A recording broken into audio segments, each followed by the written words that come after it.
توحید-sunnah.com اس web site پر ملاحظہ فرمائیے ممتاز علماء کرام کی تقاریر، درس قرآن و حدیث، اسلامی کتب کا وسیع ذخیرہ، فرقہ باطلہ سے مناظرے اور بہت کچھ۔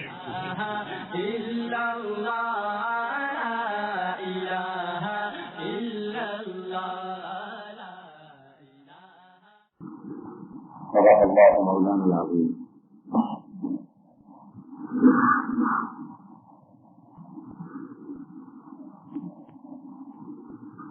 محترم حضرات،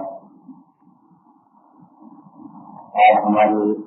عام موضوع کے حد پر موجودہ ایام کی مناسبت سے قربانی کے موضوع پر کچھ باتیں میں عرض کرنا چاہتا ہوں۔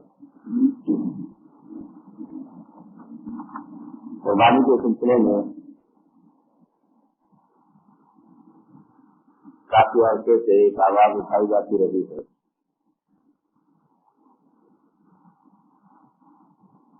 کہ قربانی کرنے کی کیا ضرورت ہے، یہی پیسہ رفاہی کاموں میں خرچ کیا جا سکتا ہے۔ اس پر کافی عرصے تک آوازیں اٹھائی جاتی رہی، لیکن آہستہ آہستہ یہ آواز کافی بڑھ گئی تھی کہ اس سال شروع سے دوسرے انداز میں اٹھایا گیا ہے۔ سعودیہ کے تعلیم کے حوالے سے اخبارات میں خبر لگائی گئی کہ آپ قربانی کرنا ہر مسلمان پر لازمی نہیں ہے، پھر اس پر بعض اخبارات سے ادارے بھی لکھے اور لوگوں کا یہ ذہن بنانے کی کوشش کی کہ ہمارے ہندوستان کے علماء صحیح بات ہمیں نہیں بتاتے ہیں اور عرب کے علماء نے صحیح بات بتا دی ہے کہ قربانی کرنا کوئی ضروری نہیں ہے۔ اس بنا پر میرے ضروری سمجھا کہ اس موضوع پر تھوڑی سی گفتگو ہو جائے، کیونکہ ہمارے برائے اجرام خصوصاً اخبارات ذہن کو بگاڑنے میں یا ذہن ثابت کرنے میں بڑا کردار ادا کرتے ہیں۔ اگر تو ان کے کام کو ذہن ثابت کرنے جانا چاہیے، لیکن ذہن بگاڑنے کا کام لیا جاتا ہے۔ ان اخبارات سے تعلیم کا کام لیا جانا چاہیے، لیکن کام تقریر کا لیا جاتا ہے، اس لیے کہ صحافت نے ہمارے معاشرے میں جتنی تقریر کاری کی ہے، میں سمجھتا ہوں کہ اگر مجموعی تقریر کاری کا نسبت دکھائی جائے تو 70-80% اس میں کردار صحافت کا ہوگا۔ معاشرے کے اندر تقریر کاری، بدکاری، بے حیائی اور ایسے امور کو پھیلانے میں جن کے ذریعے سے معاشرہ تباہ ہوتا ہے، قومیں جن کے ذریعے سے تباہ ہوتی ہیں، اس معاملے کے اندر ہماری صحافت نے بڑا گھرانا اور بہترین کردار ادا کیا ہے۔ چنانچہ اس موقع پر انہوں نے یہی کوشش کی لوگوں کا ذہن بگاڑنے کی۔ ایک اور مسئلہ بھی کسی حوالے سے میں ذکر کروں گا، اس میں لوگوں کو پریشان کرنے کی کوشش کی گئی۔ تو پہلی بات تو یہ ہے کہ قربانی کے بارے میں یہ ذہن قائم کرنا کہ صاحب یہ تو یہی پیسہ کسی اور مقصد کے لیے استعمال کیا جا سکتا ہے، تو اس سلسلے کے اندر یہ یاد رکھیے کہ پہلے یہ فیصلہ کرنا ہوگا کہ قربانی کرنا صاحب نصاب کے لیے لازمی ہے یا نہیں۔ اگر لازمی ہے تو ظاہر بات ہے کہ اس میں کوئی تبدیلی نہیں کی جا سکتی، اور اگر لازمی نہیں ہے تو اس کے بارے میں سوچا جا سکتا ہے۔ جیسے حج بیت اللہ فرض ہے، فریضہ ادا کرنے کا متبادل کوئی دوسرا نہیں ہے، الا یہ کہ کوئی ایسا مریض ہو جو سواری پر بیٹھنے کی طاقت نہ رکھتا ہو اور حج کے ارکان کو ادا نہ کر سکتا ہو، تو اس کے لیے شریعت نے حج بدل کی صورت تجویز کی ہے، لیکن حج پھر بھی ہوگا چاہے دوسرا شخص اس کی طرف سے کرے۔ اس کے بعد جو نقلی حج ہوتے ہیں تو نقلی حج کے بارے میں ترغیب دی جا سکتی ہے لوگوں کو کہ جب یہ نقلی حج میں جو پیسہ آپ لگاتے ہیں یہ ضرورت مندوں کو دے دیجیے، نقلی حج کے لیے نہ جائیے۔ لیکن فرض حج کے بارے میں یہ نہیں کہا جا سکتا کہ وہ فرض حج پر پیسہ لگتا ہے وہ چھوڑ دیں اور وہ غریبوں پر خرچ کر دیں، یا ملک کے قرض اتارنے کے نام پہ ہمارے افسران کے پیٹ میں ڈال دیں۔ یہ بھی تو ہوتا ہے نا۔ جیسے وکیل شہید صاحب نے مرحوم نے بڑی وہ عجیب بات نکالی تھی یہ اس قسم کی باتیں نکالتے ہیں نا، ان چاہے اپنی حماقت کا اظہار کرتے ہیں، چل لگے کہ رام ملک کیونکہ مفروض ہے اور ہمارے ملک کا ہر فرد مفروض ہے اور مفروض پر شرم قربانی واجب نہیں ہوتی ہے، اس بنا پر قربانی جو ہے وہ واجب نہیں ہمارے مسلمانوں کا، لہٰذا پاکستان پر قربانی واجب نہیں ہوتی، جو انہوں نے بھی ایک نقطہ اٹھایا۔ تو اس بنا پر میں یہ چاہتا ہوں کہ اس موضوع پر تھوڑی سی بات ضروری ہے کہ کی جانی چاہیے۔ تو دیکھیے، قربانی کے وجود کے بارے میں پہلے تو یہ بات یاد رکھیے کہ کچھ اصطلاحات ہوتی ہیں فقہ کے اندر، کیونکہ قرآن و حدیث کے اندر عام طور پر یہ الفاظ موجود نہیں ہے کہ یہ کام فرض ہے، یہ کام فرض نہیں ہے، ایسے الفاظ قرآن و حدیث میں موجود نہیں۔ ان باتوں کا فیصلہ کرنا کہ یہ فرض ہے یا یہ فرض نہیں ہے، اس کے لیے اسلامی فقہ نے ضابطے تجویز کیے۔ ان ضابطوں کی روشنی میں فرض کا فیصلہ ہوتا ہے، انہیں ضابطوں کی روشنی کے اندر سنت کا فیصلہ ہوتا ہے، انہیں ضابطوں کی روشنی کے اندر واجب کے بارے میں فیصلہ ہوتا ہے۔ اب ہماری جو فقہ ہے اسلامی فقہ، اس کے اندر فرض اور سنت اور نفل، جسے تطوع بھی کہتے ہیں عربی زبان کے اندر، اس پر تو تمام کچھ متفق ہے، لیکن جہاں لفظ واجب آ جاتا ہے تو واجب کی اصطلاح حنفیوں کے نزدیک تو استعمال ہوتی ہے، لیکن حنفی کے علاوہ جو دوسرے مکاتب فکر ہیں جیسے شافعی مسلک ہیں، مالکی ہیں، حنبلی ہیں، ان کے یہاں واجب کی اصطلاح استعمال نہیں ہوتی۔ وہ اگر واجب استعمال کرتے بھی ہو تو فرض کے معنی میں کرتے ہیں، جبکہ ہمارے یہاں واجب فرض سے کم درجے کا ہوتا ہے۔ یہ ذہن میں رکھنے کی بات ہے، جس سے آپ کو یہ بات سمجھ میں آ جائے گی کہ وہ حنبلی مولوی صاحب نے سعودی عرب کے ملکان میں کہا ہے کہ قربانی کرنا واجب نہیں ہے، وہ آپ کو سمجھ میں آ جائے گی اس سے بات کہ ان کے یہاں واجب فرض کے معنی میں، جبکہ حنفی مسلک میں واجب جو ہے وہ فرض سے نیچے درجے کا ہے، سنت اور فرض کے درمیان ایک حصے جو ہے جو واجب کہلاتا ہے۔ تو چونکہ حنبلی مسلک کے اندر واجب نام کی کوئی چیز نہیں ہوتی، جس بنا پر ان کے نزدیک قربانی کرنا بھی واجب نہیں، عید کی نماز پڑھنا بھی واجب نہیں، ذکر کی نماز پڑھنا بھی واجب نہیں، عید ان کے نزدیک تو عید کی نماز بھی سنت، قربانی بھی سنت، ذکروں کی نماز بھی سنت۔ اگر آپ نے انہیں کا مسئلہ لینا ہے تو پورا مسئلہ سامنے لائیے تاکہ لوگوں کو یہ بات معلوم ہو سکے۔ اور ہمارے احناف کے نزدیک سنت چھوڑنے پر اتنا گناہ نہیں ہے جتنا واجب چھوڑنے پر گناہ ہے، جبکہ ان کے نزدیک سنت چھوڑنے پر واجب چھوڑنے سے بھی زیادہ گناہ ہے۔ تو صرف لفظ اصطلاح کا فرق ہے، نتیجے کے اعتبار سے ایک ہی بات ہے، ان کے نزدیک بھی سنت کو چھوڑنا گناہ ہے اور ہمارے نزدیک بھی واجب کو چھوڑنا ناجائز اور گناہ ہے، لہٰذا بات تو وہی پہنچ جاتی ہے کہ یہ اصطلاح کا فرق۔ لیکن عوام الناس کی جہالت اور ناواقفیت کا فائدہ اٹھاتے ہوئے اس بات کو اچھالنے کی کوشش کی گئی، اور پھر میں سمجھتا ہوں کہ جن صاحب یہ آرٹیکل لکھتے ہیں وہ بیچارے خود بھی جاہل ہوں گے، انہیں بھی معلوم نہیں ہوگا اس بات کا کہ واجب کیا چیز ہوتی ہے اور فرض کیا چیز ہوتی ہے، سنت کیا ہوتا ہے، وہ خود بھی معلوم نہیں ہوگا اس چیز، اور وہ یہ بھی نہیں جانتے ہوں گے کہ حنبلی مسلک کے ہاں واجب نام کی کوئی چیز ہوتی ہی نہیں ہے، جبکہ تمام فقہ کے اندر صرف حنفی مسلک ہے جو واجب کی اصطلاح کا قائل ہے، اور واجب کی اصطلاح ہمارے ہاں اعمال کے لیے استعمال ہوتی ہے۔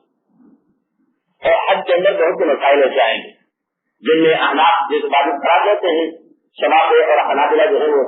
سنت قرار دیتے ہیں، اس میں بہت سارے مسائل آ جائیں گے، جیسے یہ کنکری مارنا ہے، دماغ کو یہ بیمار ہے، احناف اسے واجب کہتے ہیں جبکہ حنابلہ اسے سنت کہتے ہیں، ان کا واجب نہیں ہوئی، لیکن چھوڑنے پر احنافی کہتے ہیں کہ دم دینا پڑے گا اور حنابلہ بھی کہتے ہیں کہ دم دینا پڑے گا۔ مطلب یہ ہے کہ صرف اصطلاح کا فرق ہے اور نتیجہ ایک ہی ہے، دونوں کے اعتبار سے حکم ایک کیا جائے گا آخر میں آ کر کے۔ تو لوگوں کو صرف واجب اور سنت کی اصطلاح میں الجھا کر کے اور لوگوں کے ذہن بگاڑنے کی کوشش کی گئی ہے، اور اس سے زیادہ اس کا کوئی دوسرا مطلب نہیں۔ باقی میں نے آپ نے کیا ہے کہ احناف کے یہاں واجب سے ایک مستقل اصطلاح ہے جو فرض سے کم درجے کی ہے اور سنت سے زیادہ درجے کی ہے، اور احناف جو ہے واجب کا منکر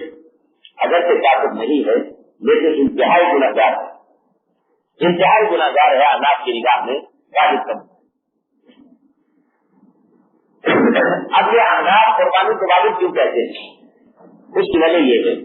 کہ حضرت عبداللہ بن عمر رضی اللہ تعالیٰ عنہ فرماتے ہیں کہ اقام رسول اللہ صلی اللہ علیہ وسلم بمکہ 10 سنین یدعو، نبی کریم صلی اللہ علیہ وسلم 10 سال تک اقام رسول اللہ صلی اللہ علیہ وسلم بالمدینہ 10 سنین یدعو، نبی کریم صلی اللہ علیہ وسلم مدینہ منورہ میں 10 سال تک قربانی کرتے رہے اور اس 10 سال کے عرصے میں کبھی آپ نے نعرہ نہیں کیا، جس سے یہ ثابت ہوا کہ یہ قربانی کرنا بات ہے۔ پھر نبی کریم صلی اللہ علیہ وسلم نے یہ بھی ارشاد فرمایا کہ من وجد طاعتا ولم یضحی فلا یقربن مصلانا، جس شخص نے گنجائش تھی قربانی کرنے کی پھر بھی اس نے قربانی نہیں کی تو وہ مسلمانوں کے صفوں میں کھڑا ہو کر عید کی نماز نہ پڑھے۔ مسلمانوں کے صفوں میں نہ آیا ایسا شخص جو گنجائش کے باوجود قربانی نہیں کرتا۔ یہ بات یہ بتا رہی ہے کہ قربانی کرنے کی اہمیت وہ نہیں ہے جو عام طور پر سنتوں کی اہمیت ہوتی ہے، اس سے زیادہ اہمیت کیا ہے۔ اس لیے احناف نے قربانی کرنے کو واجب قرار دیا ہے اور نصاب کے بارے میں یہ بتایا ہے کہ جو صاحب نصاب ہے ان پر قربانی واجب ہے۔ ان ورثہ نے جو کہا کہ ہر شخص کو لازمی نہیں ہے، احناف بھی یہی کہتے ہیں، یہاں پاکستان کے علماء بھی یہی کہتے ہیں کہ ہر شخص کو لازمی نہیں ہے، جو صاحب استطاعت ہے اس کا لازمی ہے۔ صاحب استطاعت کون ہے اس کا فیصلہ میں نے اور آپ نہیں کرنا، شریعت کرے گی کہ صاحب استطاعت کون ہوتا ہے۔ صاحب استطاعت شریعت کی نگاہ میں وہ شخص ہے جس کے پاس 52 تولہ چاندی خریدنے کی طاقت ہو۔ جو 52 تولہ چاندی خرید سکتا ہے شریعت میں وہ صاحب استطاعت کہلاتا ہے، لہذا یہی صاحب نصاب کہلائے گا، یہی صاحب استطاعت کہلائے گا۔ تو سعودیہ کے ملکات کے لفظوں کو غلط معنی پہنانے کی کوشش کی گئی، انہوں نے کہا کہ ہر شخص پر ضروری نہیں ہے۔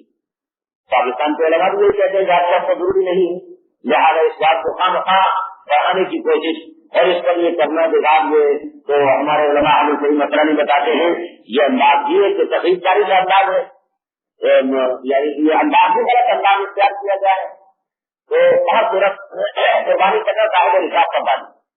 اب اس پر ہم آتے ہیں کہ جو لوگ نسلی قربانی کرتے ہیں، نسلی قربانی کرنے والوں کو یہ ترغیب دی جا سکتی ہے کہ آپ بجائے قربانی پر پیسے خرچ کرنے کے آپ یہی پیسے کسی دفاعی کام میں لگا دیجیے، ضرورت کو کسی کام میں لگا دیجیے جہاں غریبوں کو زیادہ ضرورت ہے۔ مثال کے طور پر جیسے اس وقت ایک چل رہا ہے سلسلہ کہ افغانستان کے اندر بھوک بہت زیادہ پھیل رہی ہے اور عالمی پابندیوں کی بنا پر وہاں مسائل کھڑے ہیں، تو ان لوگوں کو سب سے زیادہ ضرورت روٹی کی ہے۔ روٹی پلانٹ کی بات ادارے لگائے ہیں، وہاں پر روٹی جو ایک جگہ لگائے بھی جا چکے ہیں، تو جو نقلی قربانی دے رہے ہیں انہیں ترغیب دی جا سکتی ہے کہ اس کے اندر تعلق کر دیجیے، لیکن جن پر واجب قربانی ہے ان کے لیے قربانی ادا کرنا لازمی ہے۔ اگر نہیں ادا کریں گے تو وہ مسلمانوں کی صفوں میں کھڑے ہو کر عید کی نماز پڑھنے کے لیے شرعن اجازت نہیں، وہ یہاں ہے ہماری طرف کے اندر آ کر عید کی نماز ادا کریں۔ چلو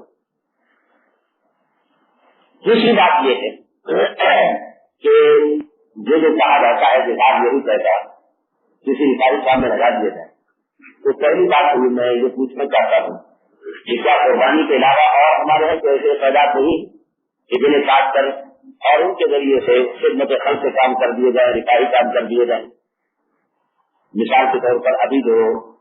آپ کی حکومت میں، فوج میں اور دنیا کے میڈیا میں اور پوری دنیا کے سفیروں نے مل کر کے بسنت کو بیساکھیاں دے کر کے اٹھایا ہے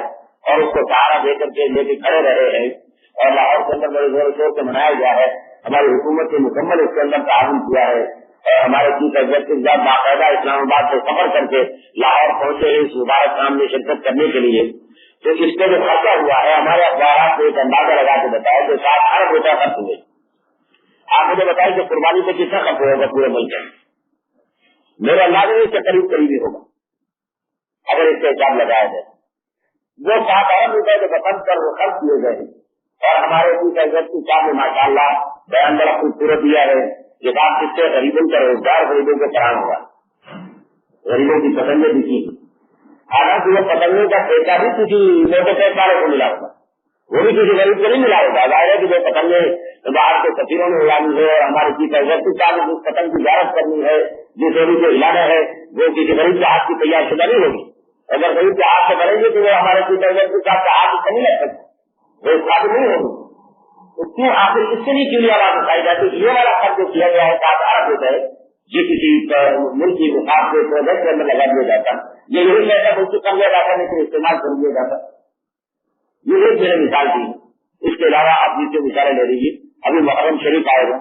اس میں جو خرچے ہوں گے ہمارے اور جو اخراجات ہوں گے 7 ارب تو وہاں کچھ بھی نہیں رہیں گے، وہاں تو قرضوں کا مسئلہ ہوگا جو خرچ ہوتا ہے، سرکاری خزانے سے جو خرچ ہوتا ہے، سیکورٹی کی بنیادوں پر، اس کے علاوہ انتظامات پر اور پھر عوامی سطح پر جو خرچ ہوتا ہے۔ اگر وہی پیسہ عیسائی کام میں لگا دے اس کے لیے کیوں ناراض اٹھائی جائے،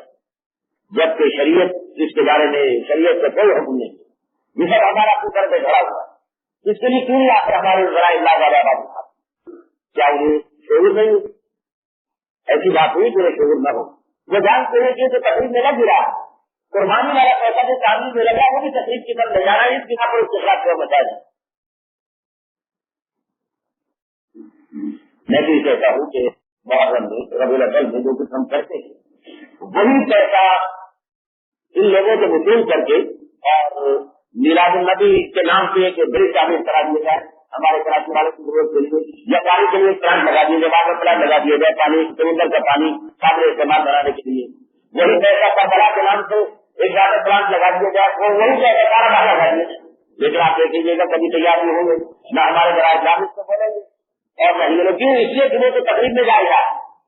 وہ تو ملک کا اور قوم کا کیا ہو رہا ہے، لہٰذا اس پر ہمیں آواز نہیں اٹھانی، ہمیں آواز اس پیسے پر اٹھانی ہے جو قانونی طور پر جائز مقامات پہ لگ رہا ہے، اس کے خلاف آواز اٹھانی ہے کہ یہ کیوں جائز جگہ پہ لگ رہا ہے، کیوں نہیں غلط جگہ پہ لگایا جا رہا ہے۔ فی الحال صورت یہ اس بات میں کوئی بدل نہیں ہے، بغیر قربانی کے پیسے رفائی ٹاؤن میں لگائیے، اگر اس میں بدل ہوتا تو دوسری چیزوں کے بارے میں بھی آواز اٹھا دی جائے۔ تو یہ قربانی کرنا صاحب حیثیت آدمی پر واجب ہے، اور اگر کسی نے نہیں کی اور اس میں حیثیت تھی تو اسے چاہیے کہ اب بھی اس کا مداوع کرے، اور اس کے مداوع کی صورت یہ ہے کہ اب وہ قربانی کے پیسے اسے صدقہ کرنے ہوں گے، وہ صدقہ کرے ایک قربانی کے پیسے، تو انشاءاللہ اللہ تعالیٰ اسے قربانی نہ کرنے کے گناہ سے بچا لے۔ دوسرا مسئلہ جو میں نے آپ کو بتایا کہ ہمارے ذرائع کارکن میں حصہ لیتے رہتے ہیں، لوگوں کے ذہنوں کو خراب کرنا، لوگوں کو پریشان کرنا، وہ یہ تھا کہ علماء سے مسئلہ پوچھا گیا، علماء نے بتایا کہ وزن کے حساب سے قربانی کے جانور اور کوئی بھی جانور صرف قربانی کے لیے ضروری نہیں ہے، جانور کو وزن کے حساب سے کلو کے حساب سے نہیں خریدا جا سکتا، یہ خریدنا درست نہیں، تو اس کو بھی پورا اخبارات میں جس انداز سے رپورٹنگ کی گئی، میں تو یہاں لوگوں کو کہتا رہتا ہوں کہ ہوتا یہی ہے کہ ہم لوگ جو مدارس کو پڑھتے ہیں یہی مسائل، ان مسائل کو پہلے ہم اس کا مطالعہ کر کے جاتے ہیں، پھر اس کا ہمیں سمجھاتے ہیں، پھر واپس آ کر کے دو طالب علم بیٹھ کے یہ بولتا ہے دوسرا سنتا ہے، پھر وہ بولتا ہے یہ سنتا ہے، پھر دوسرے دن جا کر کے ساتھ خلاف کو سنتا ہے، تب جا کر کے ہم سمجھتے ہیں کہ ہمیں مسئلہ کچھ سمجھ میں آیا، وہ بھی کچھ جبکہ بہت کا پھر بھی رہ جاتا ہے جو بعد میں عملی زندگی کے اندر آنے کے بعد پوری طرح سمجھنا۔ آپ مجھے بتائیں کہ ایک مسئلہ بتایا گیا اور فوراً یا فوری ایمان میں سارے اس مسئلے کو سمجھ گئے، اور سمجھنے کے بعد انہوں نے اسے نشر کر دیا اٹھا کر کے اخبارات کے اندر، اور لوگوں کو پریشانی کے اندر مبتلا کر دیا۔ ایسا کرنے کے بعد یہ مسئلہ اس وقت آیا جبکہ ان کے بکرے جو سب بک گئے تھے، تو یہ ان کو اپنے بکرے بیچ دیے اور مسئلہ بعد میں سامنے آیا، اب خرید ہمارے پریشان ہو مہینے کا ہمارا تو مال نکل گیا، ہمارا تو کام ہو گیا۔ دیکھیے یہ جو مسئلہ ہے کہ وزن کے حساب سے کلو کے حساب سے زندہ جانور خریدنا جائز نہیں ہے، اس کا مسئلہ یہ ہے کہ جب آپ نے ایک ریٹ طے کیا، مثال کے طور پر 60 روپے کلو ہم یہ جانور بیچ رہے ہیں، بکرا بیچ رہے ہیں، اب بکرے کا وزن پتہ نہیں کتنا ہے، خریدار دیتا ہے بھی گراہک لگا کر کے بھائی میرے اندازے کے مطابق یہ 12 کلو کا، بیچنے والا تو نہیں گئی میرا اندازہ نہیں تو 12 روپے، میرا اندازہ 15 کا ہوگا، اب یہ آپ کو کہا نہیں گا 15 کا، میں 15 کے حساب سے پیسے دوں گا، لیکن اب ان کا 12 کلو کا 12 کے حساب سے پیسے دوں گا تو آپس میں نگاہ پیدا ہوگا، اختلاف پیدا ہوگا۔ اور ان پہلے زمانے کے اندر یہ صورت عام نہیں ہوتی تھی کہ ایسا انتظام ہو کہ پورے کے پورے جانور کو تولا جا سکے، اس میں اندازے سے بدل کا فیصلہ ہوتا تھا اور اندازے میں جھگڑا پڑ جاتا تھا۔ اس بنا پر کے پہلے یہ مسئلہ لکھا گیا کہ کلو کے حساب سے اگر طے کر دیا جاتا ہے جانور کی قیمت اور پھر اس کا اندازے کے بعد میں بدل طے کیا جاتا ہے تو جائز نہیں ہے، یہ حرام ہے، اس طرح نہیں کرنا چاہیے۔ لیکن اگر آپ کے پاس ترازو موجود ہے اور اس ترازو میں آپ نے پورے جانور کو تول لیا، تولنے کے بعد فیصلہ ہو گیا 12 کلو وزن ہے تو ہم کچھ چھوڑے نہیں رہا، اب کیا 7 سے 12,000 دے دیجیے اور آپ کی قیمت طے ہوگی کوئی مسئلہ نہیں رہا اس کے اندر، زیادہ شریف کو بھی اس کو کوئی اعتراض نہیں۔ اس کی عام مثال ہے کہ آپ روزانہ مرغیاں خرید کر کے لاتے ہیں، کھاتے ہیں، زندہ جانور کو تلواتے ہیں اور تلوانے کے بعد آپ اسے وہ اگر آپ کسی مرغی کو خریدیں گے پیسے طے کرنے کے بعد وہ 70 روپے کلو اور پھر آپ کے ہاتھ میں اٹھائی دیا میرے خیال میں 1.5 کلو ہے وہ زیادہ بہتر انسان میرے خیال میں 2 کلو ہے، جگہ پڑ گیا اور یہ اس طرح سے دیکھنے جائز نہیں، یہ ناجائز طریقہ ہے۔ لیکن آپ کو لگتا ہے اس سے آپ کا شدان اور بدن اور کلو اور پاؤں اور سامنے آ گیا، جگہ ختم ہو گیا، تو یہ مسئلہ سمجھے بغیر اسے اخبارات کے اندر اٹھا دیا گیا اور لوگوں کو پریشان کر دیا گیا۔ اور اگر ایسا مسئلہ تھا ہی تو آپ علماء سے یہ بھی پوچھ لیتے اس کے ساتھ کہ یہ آپ نے بتایا کس طرح ناجائز ہے تو اس کا متبادل بتا دیجیے کہ کسی کا جائز طریقہ کرنے سے کون کرتا ہے، آپ کو بتا دیتے کہ جائز طریقہ یہ ہے کہ آپ پورے جانور کو وزن کر کے اس کا وزن طے کر دیجیے اور اس کے حساب سے کسی میں لگا دیجیے، وہ آپ کو سمجھا دیتے۔ اسی زمین میں میرے اور بات حضرات بیان کر دوں، اصلی مسائل اور آئے کے سامنے آتے ہیں تو ہم لوگ یعنی علم نہ ہونے کی وجہ سے اس میں کافی پریشان ہو جاتے ہیں۔ ایک مسئلہ یہ ہے کہ اگر جانوروں کی ایک پوری لاٹ آپ نے خریدی، پورا ریوڑ آپ نے خریدی ہے، آپ منڈی گئے، زیادہ لوگوں کی طرف سے بھی 4-5 آدمی نکال دیا، ہماری طرف سے لے کے آ گئے، آپ منڈی میں گئے جانور خریدنے کے لیے، وہاں 50 بکرے کھڑے ہوئے تھے، آپ نے سوچا کہ ہمارے پڑوس میں ایسے لوگ ہیں تو 50 بکروں کا آپ نے طے کرا، یہ بھی 4,000 کے حساب سے فی بکرا میں یہ دے رہا ہوں، 50 روپئے 50 بکرے ہیں، 4,000 کی بکرا لے رہا ہوں، تو یہ جائز نہیں ہے اس طریقے سے، اس لیے کہ جانور اس میں ہوں گے چھوٹے بڑے، اور آپ موٹے جانور کا ہاتھ ماریں گے اور وہ آپ کو بکرا جانور دینے کی کوشش کرے گا، چھوٹا جانور دینے کی کوشش کرے گا اور نتیجتاً آپس میں جھگڑا ہوگا۔ اس لیے جو جانور جتنے بھی چاہے جمع سے بھی ہوگا تب بھی انہیں چیز ضرور ہوگا، سارے ایک جیسے جانور زندہ جانور ایک جیسے نہیں ہو سکتے۔ اس بنا پر اس کی خریدنے کا طریقہ یہ ہے کہ آپ 50 جانوروں کا لم سم طے کیجیے، یہ 50 جانور ہے 2 لاکھ کے، یہ 50 جانور ہے 3 لاکھ کے، چاہیے آپ وہ جانور 3 لاکھ دے لے چاہے، یہ اس طرح سے سب جائز ہے۔ لیکن اگر 3 جانور طے کر کے اور آپ نے ایک کر کے نکالنا شروع کیا تو اب یہ طریقہ ناجائز ہوگا۔ ہاں یہ اس طرح جائز ہو سکتا ہے یہ بھی کہ آپ 50 جانور اس پہ جا کے لینا طے کیے، 4-4 ہزار کے حساب سے طے کیے، یہ طے کرنا نہیں مانا جائے گا۔ ہاں بتا آپ جانور پکڑے، چلیے والا جانور 4,000 ہے، پھر دوسرا جانور لیجیے وہ 4,000 تو ہوتا جائے گا 4,000 کے وہ 50 کے 50 آپ اٹھا لیے، اس وجہ سے کمزور پر آپ راضی ہیں 4,000 میں لینے پر تو بھی ٹھیک ہے، اور وہ 15 جانور 4,000 میں دینے کے لیے تیار ہے تو بھی جائے گا ٹھیک ہے، کیونکہ ہر جانور 4,000 مانا جائے گا۔ وہ جو پہلے آپ نے طے کر لیا کہ لاجی 3 میں 50 ہوں گے 4,000 کے حساب سے وہ غلط ہے، اور پھر ایک ایک جانور کا جو آپ نے طے کیا یہ صحیح اور درست ہے۔ تو اس میں اصل بڑی بات یہ ہے کہ تجارت کے مسئلے میں ہم لوگ تجارت نہیں، ہر مسئلے کے اندر ایسی ہماری صورتحال ہے کہ دینی معلومات ہماری انتہائی کمزور ہے، جس سے ہم لوگ ناجائز عدالت سے استعمال کر جاتے ہیں اور اس کے نتیجے کے اندر یعنی دینی اعتبار سے ہم بڑا نقصان اٹھاتے ہیں۔ حضرت امام محمد رحمۃ اللہ تعالیٰ حضرت امام بخاری رحمۃ اللہ علیہ کے شاگرد تھے اور انہوں نے تقریباً امام بخاری رحمۃ اللہ علیہ کی تعلیمات کو بڑے حد تک محفوظ کرنے میں سب سے بڑا کردار امام محمد رحمۃ اللہ علیہ کا ہے۔ انہوں نے فقہ کو زیادہ کتابیں لکھی، حدیث جو کی کتاب ہے فقہ کے اندر ان کی کتابیں کافی ہیں، تو ان سے کسی نے پوچھا کہ آپ نے زہد اور تقوی کے عنوان سے کوئی کتاب نہیں لکھی ہے، حالانکہ علماء کوشش کرتے ہیں کہ زہد اور تقوی کے موضوع پر بھی کتاب لکھے، آپ نے اس موضوع پر کتاب نہیں لکھی ہے۔ تو امام محمد رحمۃ اللہ نے فرمایا کہ میں نے جو کتابیں تجارت لکھی ہے، تجارت سے جہاں میں نے قواعد لکھے ہیں، اصول و ضوابط لکھے ہیں، اس پر آپ عمل کر لیجیے، آپ کو بڑا متقی اور زاہد دنیا میں کوئی نہیں ہوگا۔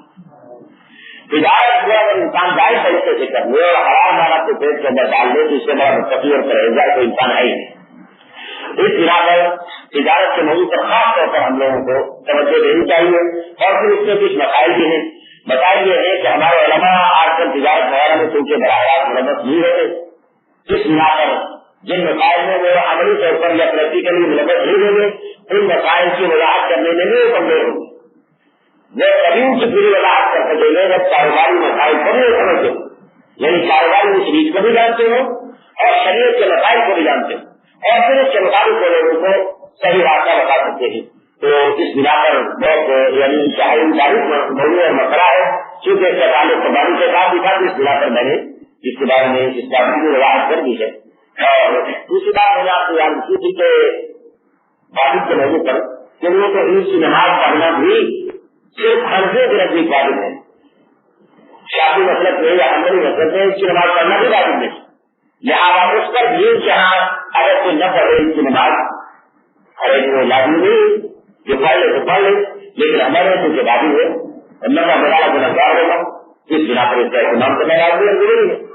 اور یہ چلے چاہتے ہیں کسی حوالے سے میرے آپ کرنی چاہتے ہیں، آپ کو سامنے کرنی ہے، اگر کوئی بات قربانی کے حوالے سے آپ لوگ پوچھنا چاہتے ہیں تو پوچھ لیجیے،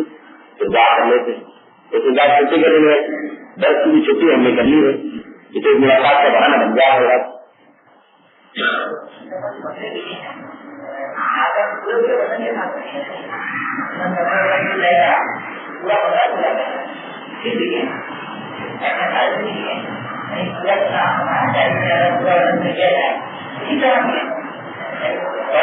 میرے بتایا وہ تو جائز ہے، درست، اسی لیے میں نے مسئلہ بتا ہی اس لیے کہ جو لوگ اس طرح خرید کرائے ہیں وہ درست اور جائز ہے، وہ ناجائز نہیں۔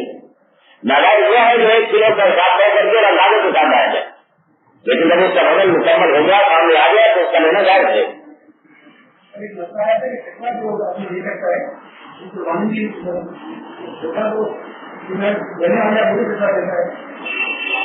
ہاں نہیں، اس میں تھوڑا سا بات کو سمجھنے میں دشواری ہوئی ہے آپ لوگوں کو۔ اصل میں فطرہ بھی صاحب نصاب پر ہی واجب ہوتا ہے، جو گنجائش والا میں نے استعمال کیا تھا، یہاں کیونکہ ہمارے اتنے نصاب کے لیے گنجائش والا استعمال کرتا ہوں تو صدقہ کی تربیت اس شرط پر واجب ہوتا ہے جو گنجائش والا ہے، تو اس کے لیے ہمارے غنی جو شخص غنی ہے اسی پر صدقہ کی تربیت ہے، اسی پر قربانی بھی ہے اور اسی پر زکات بھی ہے۔ لیکن غنی کون بنتا ہے؟ جہاں تک بھی بات ہوتی ہے کہ غنی ہو سکتے ہیں جس کے پاس 7.5 توڑے سونا یا 12.5 تولا چاندی ہے، اس کی قیمت موجود ہو، وہ سب غنی کہلاتا ہے۔ لیکن 12.5 تولا چاندی کی جو قیمت ہے اس میں زکات کے لیے تو لازمی ہے کہ وہ ایسی چیز اس کے پاس ہو جو کہ سونا چاندی ہو یا گیس ہو یا پھر وہ مال تجارت، یعنی ایسا مال ہو جس نے کاروبار کے لیے لے رکھا۔ اگر کاروبار کے لیے نہیں ہے تو پھر وہ چاہے اس کے پاس لاکھوں روپے کی مالیت ہو تو اس پر زکات نہیں ہے، سونا چاندی بھی نہیں، کیش بھی نہیں اور کاروبار کے لیے بھی نہیں۔ آپ کے مثلاً 100 بوری گندم کی گھر میں رکھی ہوئی ہے، بیچنے کا کوئی انتظام نہیں ہے، تو گھر سے استعمال میں لائیں گے، ذمہ دار ہے جب دوائی کا وقت آئے گا تو اس میں بیج ڈال دیں گے، تو اس پر زکات واجب نہیں ہے، اس لیے کہ گندم اس نے کاروبار کے لیے نہیں رکھی۔ لیکن ایک سال میں 50 بوری اگر کاروبار کے لیے لے لی اور وہ 50 بوری کی قیمت جو ہے وہ 12.5 چاندی کے برابر بن جاتی ہے تو اس پر زکات واجب ہو گئی۔ تو مطلب یہ ہے کہ زکات واجب ہونے کے لیے غنی وہ کہلائے گا جس کے پاس سونا چاندی ہو، کیش ہے، اور اس کے ساتھ یا پھر ایسا مال ہے جو کاروبار کے لیے لے رہے ہیں۔ جبکہ صدقہ فطر اور قربانی میں 100 کا فرق اتنا ہو جاتا ہے کہ صدقہ فطر یا قربانی ایسے شخص پر دیواری روزمرہ کے استعمال میں نہیں آتا۔ سب وغیرہ رکھ لیے جاتے ہیں، گھر کے اندر بھی شوقیس رکھ لیے جاتے ہیں، گھر میں شوقیس اسکول کے سب وغیرہ ان کی وجہ سے زکات واجب نہیں ہوتی۔ لیکن صدقہ فطر اور قربانی میں غنی تسلیم کرنے کے لیے ان کو بھی کام کیا جائے گا، ان کی غنی بھی لگائی جائے گی۔ آپ کے پاس 2 جوڑے، بعض لوگ کہتے ہیں کہ 2 جوڑے شادی کے لیے کافی ہوتے ہیں، بعض لوگ کہتے ہیں کہ 3 جوڑے کافی ہے، بعض 2 یا 3 جوڑے سے زیادہ اگر آپ کے پاس کپڑا گھر میں آپ کے جوڑے رکھے ہوئے ہیں تو وہ بھی اس میں کاؤنٹ ہوں گے، زکات اور اس میں صدقہ فطر اور قربانی، جبکہ زکات کے لیے وہ کاؤنٹ نہیں ہوں گے۔ تو وہ کہا گیا ہے کہ جس پر صدقہ فطر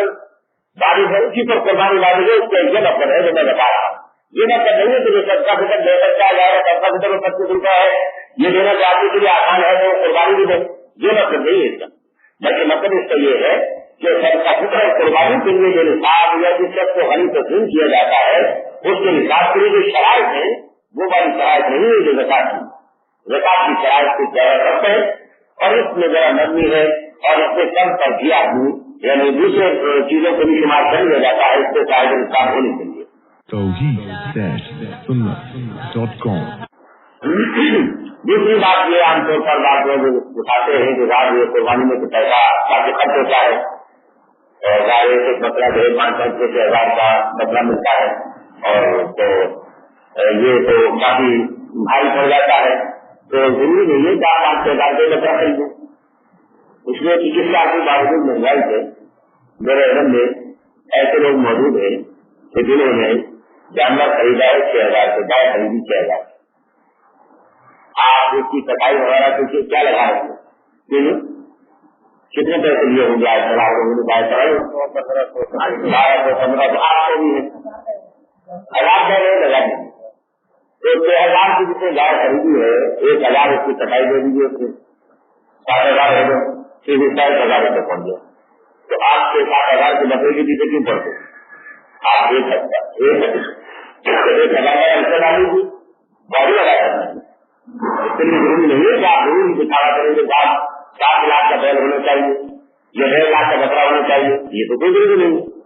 آپ حصہ ڈال کر کم قیمت کے جانور دلا سکتے ہیں اور اس کے اندر آپ میں آپ کو سزا بنا سکتے ہیں. تو بات صرف یہ ہے جو ہم عام طور پر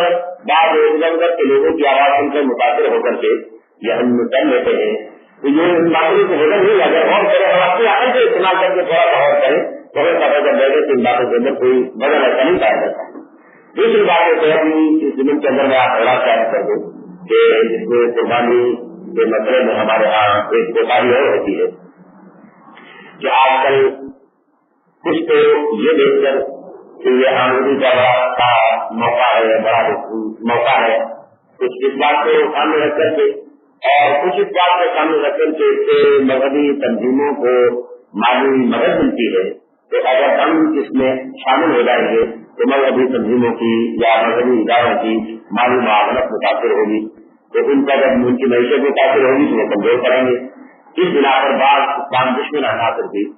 بیچ میں شرائط کر جاتے ہیں اور اس کو کیا کرتے ہیں جیسے قربانی کی کھانوں کے مسئلے پر بھی سبھی مسئلہ ہے کہ ہر شہر میں چاہے کوئی بھی جمع کرنا شروع کر دیے. اس میں ایک یہ ہے کہ آپ آتا ہے کوئی نہ آتا ہے تو چلے گی اور دوسرے یہ بھی ہے کہ اسے دینی اداروں پر زور کرے گی. ہم جب لے جائیں گے تو دینی اداروں پر مضبوط طور کرے گی متاثر ہوں گے اور وہ ان کو کنٹرول کرنے کے اندر کردار ہوگا. اس بنا پر کرتے ہیں. اسی طرح سے بعض لوگوں نے یہ مسئلہ شروع کیا ہے قربانی کا. آپ قربانی کے پیسے ہمیں دے دیجیے اور آپ کو قربانی آپ کی طرف سے کر دیں گے. تو وہاں ایسے بعض ادارے قائم ہو گئے. بات اجتماعی قربانی کو نام سے کر رہے ہیں. بات کہتے ہیں کہ آپ قربانی کے پیسے ہمیں دے دیجیے اور اگر آپ گوشت چاہتے ہیں تو 4 کلو گوشت آپ کو مل جائے گا. 4 کلو گوشت آپ کو ملے گا، باقی نہیں ملے گا. اب وہ پیسہ آپ کیا کرتے ہیں کہاں لے جائے گا؟ پہلی بات یہ ہے کہ اس قسم کے ادارے خود ہی اعتقاد نہیں رکھتے قربانی کے بارے میں. جب ان کا اپنا قربانی کے بارے میں کوئی اعتقاد نہیں ہے تو آپ کی طرف سے وہ کہاں سے قربانی کرے گا؟ جب سمجھتے ہیں کہ کسی زانی اور کسی شرابی کی مدد کرنا، کسی ہیرنسی کی مدد کرنا قربانی کرنے سے زیادہ ضروری ہے تو آپ یہ کرتے ہیں. میں کہتا ہوں کہ اس کام میں تو زیادہ بڑا کام ہونا چاہیے لیکن کتنا ہوتا ہے اس میں آپ غور کیجیے کہ وہ ہوتا کتنا ہے، کتنا اس کا علاج وغیرہ سے استعمال کیا جاتا ہے اور اس سے اس پیسے سے کتنا استعمال کیا جاتا ہے. تو اس میں لہٰذا اگر آپ نے کسی ایسی تنظیم کو پیسہ دیا کہ جس میں قربانی نہیں کیا آپ کی طرف سے تو آپ کا واجب ادا نہیں ہوگا. آپ کو اپنے واجب کو ادا کرنا پڑے گا اور واجب ادا نہ کرنے کی آپ کو نظر اور کے بعد اگر دوسرے چاہتے ہیں تو وہ کئی دیر میں دعا کر لیتے ہیں. قربانی ہوتا ہے ہم لوگ بچے کو نسل دے دیں گے قربانی نہیں ٹھیک ہے. ہاں صدقہ فطر کے لیے ہے کہ صدقہ فطر ہر ایک شخص پر آتا ہے جو کہ عید کے دن صبح صادق جب ہو رہی تھی اس وقت وہ زندہ موجود تھا اور صاحب نصاب بھی تھا. پھر اگر کوئی شخص صاحب نصاب غنی ہے شریعت کی اصطلاح میں گنجائش والا ہے شریعت کی اصطلاح میں تو کچھ دیر سے سالت ہوئے اور رات کے ناراض ان کی طرف سے بھی کسی کو صدقہ فطر ادا کرنا ہو. جبکہ بالغ افراد کی طرف سے صدقہ فطر اس پر نہیں آئے گا چاہے وہ اس کی اپنی اولاد ہی کیوں نہ. بالغ افراد اس کی اولاد ہی کیوں نہ ہو، اس کے والدین ہے، اس کی اولاد ہے، اس کی بیوی ہے، وہ جب بالغ ہے تو ان کا صدقہ فطر اس کے ذمہ نہیں. قربانی میں یہ ہے کہ قربانی صاحب نصاب پر اپنی طرف سے واجب ہوتی ہے نہ وہ ہمارے افراد کی طرف سے ہوتی ہے اور نہ ہی کسی بڑے افراد کی طرف سے ہوتی ہے، نہ ماں باپ کی طرف سے، نہ بیوی کی طرف سے، کسی اور کی طرف سے۔ آپ کا قربانی آپ کی طرف سے واجب، کسی اور کی طرف سے اگر آپ نفلی کرنا چاہتے ہیں تو کمی یا واجب بیوی پر ہو رہی ہے، والدین پر ہو رہی ہے، انہوں نے آپ نے کہا کہ میری طرف سے آپ قربانی کر دیجیے، یا آپ نے اس سے کہا کہ آپ پر قربانی واجب ہو رہی ہے میں آپ کی طرف سے کر رہا ہوں، ادا ہو جائے گی، ان کی بھی ادا ہو جائے گی، لیکن آپ کے ذمہ پر واجب نہیں ہے دوسروں کی طرف سے کرنا۔ جب سے سب کا ذکر کریے گا کہ جو ناقابل افراد ہیں گھر کے اور آپ کے ڈیرے کے پالک ہے تو ان کی طرف سے بھی سب کا ذکر ادا کرنا آپ کے ذمہ پر واجب ہے۔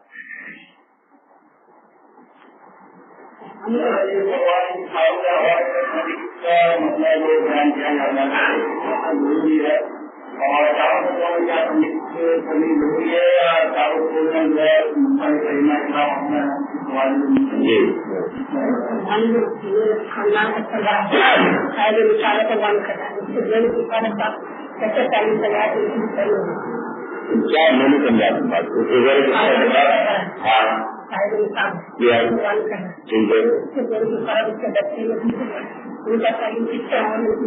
ہاں ان کے لیے یہ ہے کہ اگر آپ کے گھر کے اندر جیسے جوائنٹ فیملی ہمارے یہاں نظام ہے، ایک مشترکہ خانے ہیں، ان میں بڑے بچے بھی ہیں، بھائی بھی کام کر رہے ہیں اور کاروبار مشترکہ ہو رہا ہے، تو ایسی صورت میں ہم اس میں کیا کیا ہے؟ تو اس صورت کے اندر یہی ہے کہ اگر ان کے حصے میں جو نصاب آ رہا ہے، اگر کوئی باقاعدہ کے ساتھ کاروبار میں شریک ہے اور ان کے حصے میں جو آ رہا ہے تو اس کو دیکھا جائے گا کہ اگر وہ حصہ ان کو حصہ بنتا ہے اس میں مال کے اندر تو ان پر فائدے رفا بن جاتے ہیں تو پھر ان کی طرف سے قربانی آئے گی، بس ان کی طرف سے قربانی دی کیا ہوگا بڑے افراد کی پورا ہوگا جی۔ اور یہ رہا جو قربانی کی کھانوں کے بارے میں مسئلہ میں نے بتایا ہے، یہ بھی بڑا اہم مسئلہ ہے۔ دیکھیے قرآن کریم میں اللہ تعالیٰ نے فرمایا کہ نمک صدقات للفقراء، صدقات فقراء کی ملکیت ہے۔ ایمان یہاں پر اسی معنی کے اندر مفسرین کرام کا متفقہ یہ فیصلہ ہے کہ عربی زبان میں نام مختلف معنی میں استعمال ہوتا ہے، یہاں پر جو لفظ استعمال ہوا ہے للفقراء کا، یہ فقراء کی ملکیت ہے، صدقات یہ ان کا حق ہے، ان کی ملکیت ہے، لہٰذا ان کو ملنے چاہیے۔ لہٰذا اب یہ جو قربانی کی کھالے ہوئی یا زکات کی رقم ہے اسے جو استعمال کیا جائے گا تو یہ اس کا استعمال بھی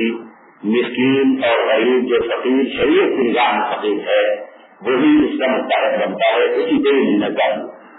یا تو اپنی ضرورت میں لگائے اور اگر وہ اپنی ضرورت میں نہیں لگاتا تو وہ اسی پیسے کو وہ اگر اپنی رضامندی اور خوشی سے کہیں اور لگانا چاہے تو لگا سکتے، وہ چاہے ہسپتال بنانا تو بنا سکتا ہے، وہ چاہے مسجد بنانا تو مسجد بنا سکتا ہے، وہ چاہے مدرسہ بنانا تو مدرسہ بنا سکتا ہے، لیکن اس غریب کی ملکیت میں جانا ضروری ہے۔ اور ملکیت میں جانے کا مطلب یہ ہوتا ہے کہ بھائی یہ آپ کا ہے،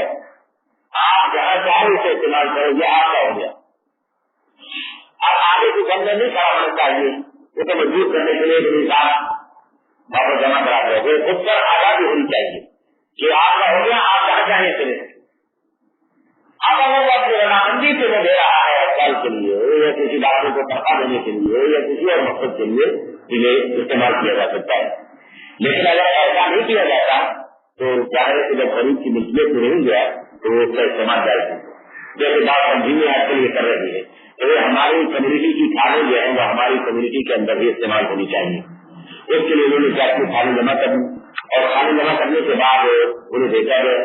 اور بیچنے کے بعد پیسہ آ گیا، آپ کو پیسہ ان کے ہاسپٹل میں استعمال ہو رہا ہے، جو صحت ہے وہ صحت سب پر لگ رہا ہے۔ اس میں بھی یہ ہے کہ مستحق کا بھی اگر آپ علاج کرا رہے ہیں اسی پیسے سے، کھانوں کے پیسے سے یا قربانی یا زکات کے پیسے سے، تو جو دوا آپ نے دے دی وہ تو مریض کی ملکیت میں چلی گئی، لہٰذا کتنا حصہ پیدا ہوگا، لیکن اگر مریض کا کر دیا آپ اس ٹیکس کے جو پیسے طے کرنے ہیں وہ اگر آپ نے کر دیا کہ قربانی کی کھانے میں سے تو شاید وہ ادا نہیں ہوا، اسی لیے پیسہ مریض کو دے نہیں جائے، یا آپ کے براہ راست جمع کرا دیں، یا آپ نے آپریشن کا 5,000 دینا تھا، آپ کو قربانی کی قیمت میرے میں رہی آدمی اس کی طرح سے میں دے دیتا ہوں تو آپ کو قربانی کا دے دیا یہ ادا نہیں ہوا، یہ جانا چاہیے تھا غریب کے تو آپ غریب کے حوالے کرتے ہوئے یہ 5,000 روپئے میں تمہیں دے رہا ہوں، یہ تمہارے تم جہاں چاہے لگا دو، آپ نے لگا دیتا ہے، آپ اس کو ڈاکٹر کو دے دیتا ہے، وہ اپنے آپریشن کے فیس کے طور پر یا پیسے ادا کر کے نہیں درست ہے اور اس طرح سے کیا جا سکتا ہے. لیکن یہ ضروری ہے کہ غریب کے پاس دوا ملے آپ کو بتایا کہ اگر آپ نے زکات کے پیسے سے دوا خرید کے اور اپنے پاس رکھ لی اور غریب کی ضرورت کے مطابق غریب کے حوالے کر دی مالک بن جائے گا ادا ہو. اور دوسرا آپ نے زکات کے پیسے کا کپڑا لے کر غریب کے حوالے کر دیا ادا ہو گیا. لیکن جہاں غریب کی ملکیت نہ پیسہ گیا کیونکہ جو آپ نے فیس ڈاکٹر سے ادا کر دی ہے تو غریب کی ملکیت سے تو بیٹی دی گئی دوا خرید کر کے دی تھی تو دوا غریب کی ملکیت سے کری. لیکن اس صورت دوا کے ٹیسٹ کی صورت میں یا ڈاکٹر کی فیس کی صورت میں یا کسی بھی دوسرے راستے سے وہ پیسہ غریب کو نہیں دیا. اگر غریب کے ہاتھ نہیں دیا ہے تو وہ حساب کا ادا نہیں ہوا. اور اس سلسلے کے اندر ہماری تمام ثقافت علماء اس بات سے متفق ہے. میں نے آپ کو بتایا کہ ہمارے جتنے بھی قدیم مفسرین کرام ہیں انہوں نے متفقہ کر کے فرمایا کہ یہاں لام جو ہے ملکیت کے معنی میں لہٰذا یہ صدقات جیسے زکات اور قربانی اور اسی طریقے سے قربانی کی سالوں کا جو حکم ہے اور صدقہ فطر ہے یہ سب اسی ذہن کے اندر آ جاتے ہیں. ان سے یہ غریب کا مالک بنانا ضروری اور لازمی ہے. اگر غریب مالک نہیں بنتا تو وہ نہیں لگایا جا سکتا.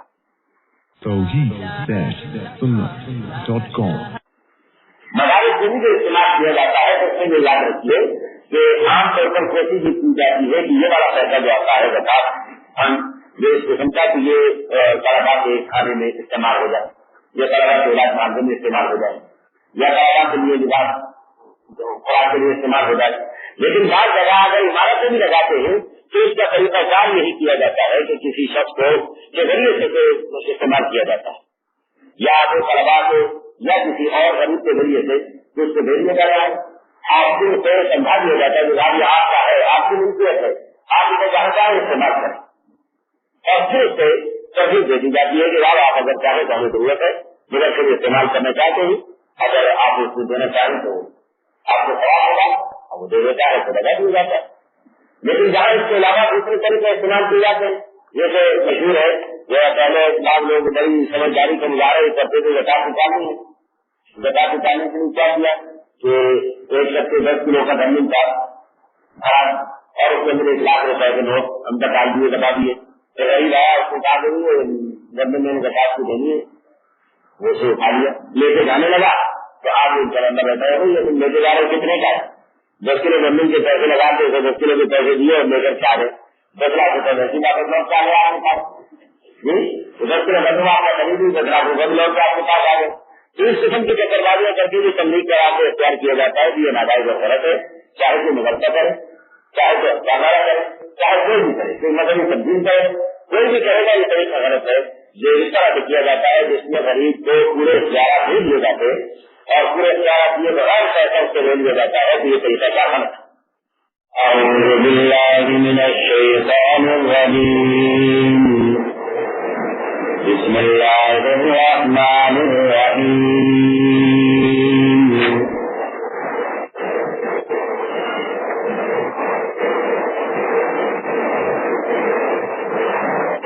ان الذین تدعون من دون اللہ عباد امثالکم فادعوهم فليستجيبوا لكم إن كنتم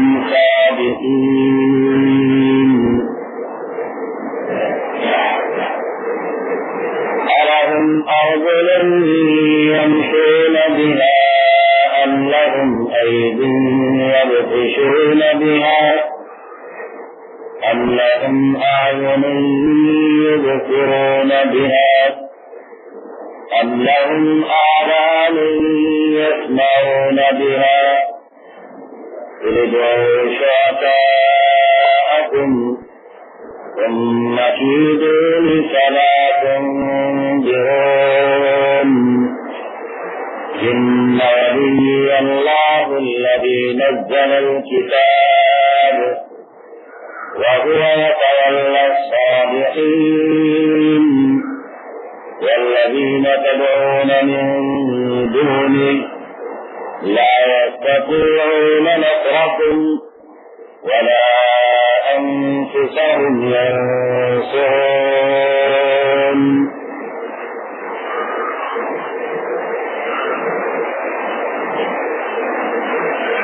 میرے بھائیوں محترم دوست اور بزرگوں، میں نے سورہ اعراف کی 4 آیتیں آپ حضرات کے سامنے تلاوت کی ہیں۔ ان آیات کا ترجمہ یہ ہے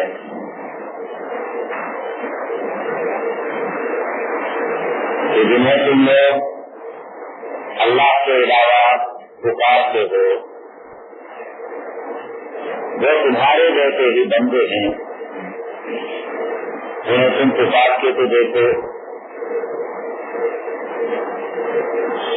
کیا وہ تمہاری پکار کو قبول کر لیتے ہیں؟ اگر تم لوگ سچے ہو تم اور تو کرو، کیا ان کے ایسے پاؤں ہیں جن سے وہ چل سکتے ہیں، یا ان کے ایسے ہاتھ ہیں جن سے وہ پکڑ سکتے ہیں، کیا ان کی آنکھیں ہیں جن سے وہ دیکھ سکتے ہیں، یا ان کے کان ہیں جن سے وہ سن سکتے ہیں؟ تم اپنے شرکاء کو پکار لو، پھر وہ میرے خلاف سازشیں شروع کر دیں اور مجھے ذرہ برابر بھی مہلت نہ دیں۔ یقین رکھو کہ میرا مددگار تو وہ اللہ ہے جس نے قرآن کو نازل فرمایا ہے، اور وہی اپنے نیک بندوں کی مدد کیا کرتا ہے، اور اللہ کو چھوڑ کر جنہیں تم پکار رہے ہو وہ تمہاری مدد نہیں کر سکتے، بلکہ وہ تو اپنی مدد بھی نہیں کر سکتے۔ میرا عزیز بھائیو، محترم دوست اور بزرگوں، میں نے اپنے روزانہ کے مسلسل درس سے ہٹ کر کے جن آیات کی تلاوت کی ہے، ان آیات کے ترجمے سے آپ حضرات نے اندازہ لگا دیا ہوگا کہ قرآن کریم ان معبودان باطل کی تردید کر رہا ہے جنہیں انسانوں نے اپنے ہاتھوں سے گھر رکھا تھا، اپنے ہاتھوں سے بنا رکھا تھا، اور انہیں وہ یہ سمجھتے تھے کہ ہماری کچھ مدد کر سکتے ہیں، ہمیں نفع نقصان پہنچا سکتے ہیں۔ قرآن کریم نے آ کر کے یہ بتایا، انسانوں کو اپنی عقل استعمال کرنے کی دعوت کی کہ تم اپنی عقل استعمال کر کے سوچو اور ذرا غور کرو کہ جنہیں تم نے اللہ کے علاوہ اپنا معبود بنا رکھا ہے، اپنا حاجت روا اور مشکل کشا بنا رکھا ہے، کیا ان کے اندر یہ صلاحیت اور یہ طاقت موجود ہے کہ وہ تمہاری مدد کر سکیں؟ قرآن کریم کہتا ہے کہ تم ذرا اس بات میں غور کرو کہ جنہیں تم اللہ کے علاوہ اپنا معبود مانتے ہو، ان کی تم نے ٹانگیں، ان کے پاؤں بھی تم نے بنا رکھے ہیں، لیکن کیا ان کے پاؤں انہیں چلنے میں مدد دیتے ہیں؟ تم تو چل بھی سکتے ہو، جنہیں تم معبود بنا رہے ہو، جنہیں تم نفع نقصان کا مالک سمجھ رہے ہو، ان کی صورت حال تو یہ ہے کہ وہ چلنے سے بھی آ رہی ہے۔ تمہیں اللہ نے ہاتھ دے رکھے ہیں، تم ہاتھوں سے پکڑ سکتے ہو، جو تم نے معبودان باطل بنائے ہیں ان کے بھی تم نے ہاتھ نہیں بنائے، لیکن ان کے ہاتھ ایسے نہیں، ہم لوگ محدود خوشی نبی ہاتھ، کیا وہ ان ہاتھوں کو پکڑ سکتے ہیں؟ ان میں تو پکڑنے کی صلاحیت اور طاقت بھی موجود نہیں۔ اور قرآن کریم یہ کہہ رہا ہے کہ تم نے ان کی آنکھیں تو بنا دی، لیکن ہم لوگ ہم آگے نہیں یہ شروع نبی ہاتھ کہ ہم آنکھوں میں بینائی موجود ہے وہ دیکھ سکتے ہیں آنکھوں سے، یقیناً آنکھوں سے دیکھنے سے بھی قابل ہیں۔ جنہوں کے کانوں میں اور کرے اللہ نبی جو اپنے کانوں کو سن سکتے ہیں، یقیناً وہ کانوں کو سننے کے قابل بھی نہیں ہے۔ اور پھر نبی کریم صلی اللہ علیہ وسلم کے قرآن کریم میں فرمایا کہ آپ گلے میں چیلنج کر دیجیے، آپ نے چیلنج کر کے کہیے کہ خود تم لوگ اپنے ان معبودان باطل کو پکارو، میرے خلاف انہیں اکساؤ اور ان سے کہو کہ میرے خلاف یہ پلان کرے، سازشیں بنائیں،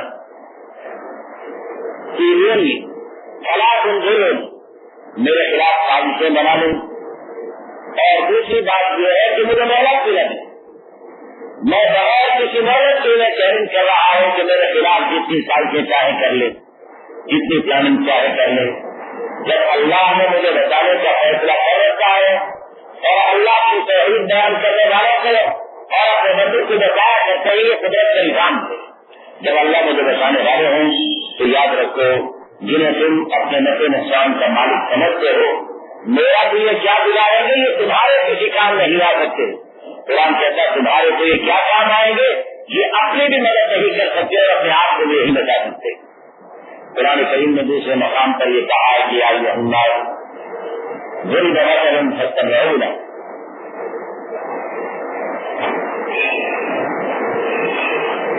ایک مثال دی جا رہی ہے، توجہ سے سننے رہا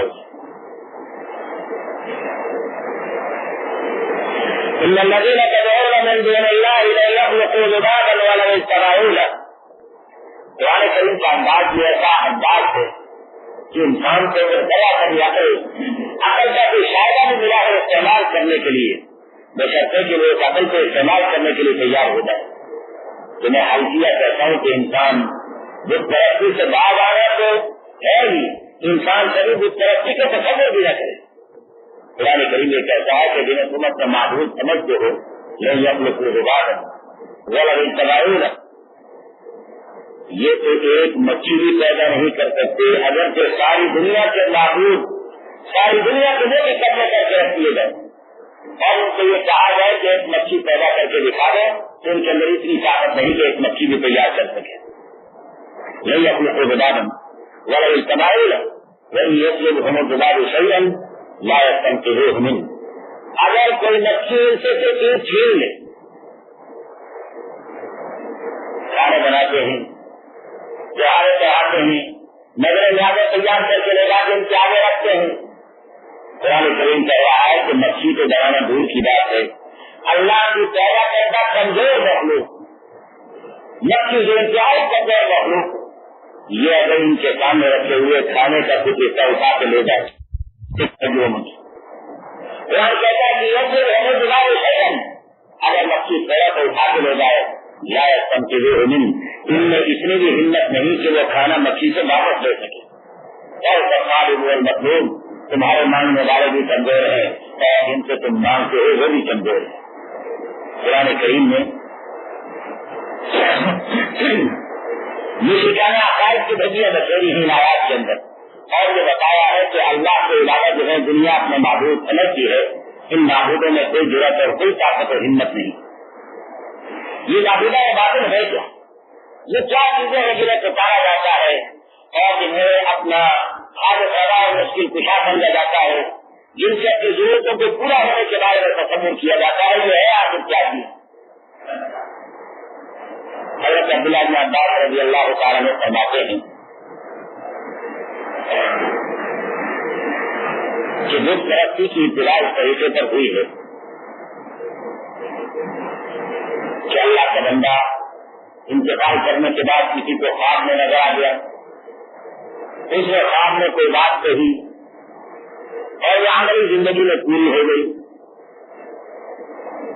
تو اس کے دل کے اندر اہمیت بیٹھ گئی کہ بھائی یہ تو بہت بڑا آدمی بہت پہنچا گیا اسے تو کہا پورا ہو گیا۔ پھر کسی اور کو خواب میں آیا اور وہ بات جو کہی وہ پوری ہو گئی تو اس کے دل کے اندر بھی اس کی عادتیں بیٹھ گئی اور اس کا علا کر انہوں نے قبروں پہ جانا شروع کر دیا، صحابہ چڑھانے شروع کر دیے۔ نبی کریم صلی اللہ علیہ وسلم ارشاد فرماتے ہیں کہ پھر آہستہ آہستہ یہ ہوا کہ جن بزرگوں کے بارے میں عقیدت ہوتی تھی ان کی تصویریں بنائی جانے لگی، تصویریں بنا کر کے رکھی جانے لگی یادگار کے طور پر، اور ان تصویروں نے آہستہ آہستہ تماثیل کی شکل اختیار کر لی۔ تماثیل مجسمے یا پتھر سے بھرے ہوئے بت وہ تصویریں سے ناپائیدار ہوتی تھی، جلدی ختم ہو جاتی تھی،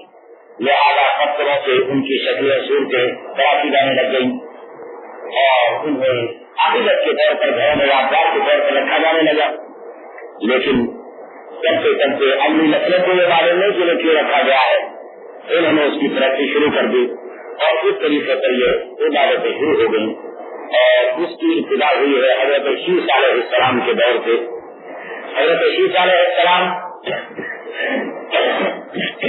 حضرت آدم علیہ السلام کے صاحبزادے ہیں اور انہیں اللہ نے نبوت عطا فرمائی تھی. ان کے انتقال کے بعد ان کی قوم نے ان کی تصویریں بنائی, پھر ان کے بت تیار کیے گئے, پھر ان کی ترقی شروع ہوئی اور چلتے چلتے حضرت نوح علیہ السلام کے دور میں یہ بت پرستی بڑے عروج پر پہنچ گئی. اللہ نے بت پرستوں کو ہلاک کیا, تباہ و برباد کیا. نبی کریم صلی اللہ علیہ وسلم کا فرمان ہے کہ وہی بت جو نوح علیہ السلام کے زمانے میں پوجے جاتے تھے, جن کی پرستش کی جاتی تھی, وہی بت طوفان نوح کے ذریعے بہتے بہاتے ہوئے مکہ مکرمہ کے قریب جو دریائے سمندر ہے اس کے کنارے سے پڑے ہوئے تھے کہ عمرو بن لحی عرب کا ایک بڑا بت پرست اور مشرکوں کا امام گزرا ہے, شرک کا بانی گزرا ہے عرب علاقے کے اندر مکہ مکرمہ میں. اس اوقات کے اندر شیطان نے کہا کہ وہاں چلے جاؤ, جہاں تمہیں بت ملیں گے انہیں لے کر کے آؤ مکہ مکرمہ میں, تو تم دیکھو گے بڑے تمہارا چیز ہے, تمہاری اطلاع کرنے والے لوگ بن جائیں گے. چنانچہ گیا وہاں پر, وہاں سے بتوں کو اٹھا کر کے لے آیا اور وہی نوح علیہ السلام کے زمانے کے اور حضرت شیس علیہ السلام کے دور کے بنے ہوئے بت جو یہاں کھڑے ہوئے تھے عمرو بن لحی اٹھا کر کے لے آیا اور اسے لا کر کے خانہ کعبہ میں رکھ دیے اور لوگوں نے ان کی پرستی شروع کر دی. اور اس طریقے پر بت پرستی کو یہاں عرب کے اندر بھی رواج مل گیا اور عرب کے لوگ بھی بت پرستی کے اندر شروع ہو گئے اور یہ مشرکانہ طرف کا رواج ان کے اندر شروع ہو گئے. نبی کریم صلی اللہ علیہ وسلم نے ان بتوں کے خلاف آواز اٹھائی اور حضور اکرم صلی اللہ علیہ وسلم نے مشرکین مکہ کو اس بات کی دعوت دی کہ یاد رکھو کہ مکہ مسکان جب ان بتوں کے ہاتھ میں نہیں تو یہ بت پرستش کے قابل بھی تھی. پرستش کے قابل وہ ذات ہے جو ہمارے مکہ مسکان کی مالک ہے, ہماری زندگی کی مالک بھی وہی ذات ہے اور ہماری موت کی مالک بھی وہی ذات ہے اور وہی ذات اس بات کی مستحق ہے کہ کیا کام کو مانا جائے. اور یہی بنیاد بنی ہے مشرکین مکہ کے ساتھ اختلاف کی,